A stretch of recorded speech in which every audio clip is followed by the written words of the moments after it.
Today, I will be sharing how to install your Loomwell wallpaper mural. Start off by wiping your wall to remove oil and dust.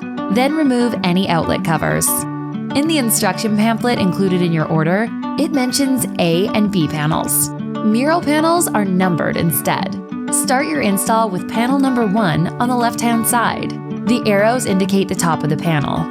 If your mural is an image that needs to be centered on your wall, like a rainbow, please follow these steps.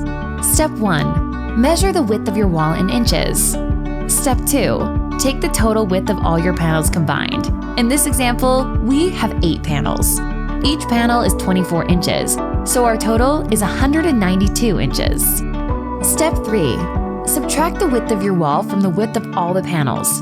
In this case, the wall is 180 inches. I subtract 180 from 192 and get 12. Step 4. Take that difference and divide it by 2.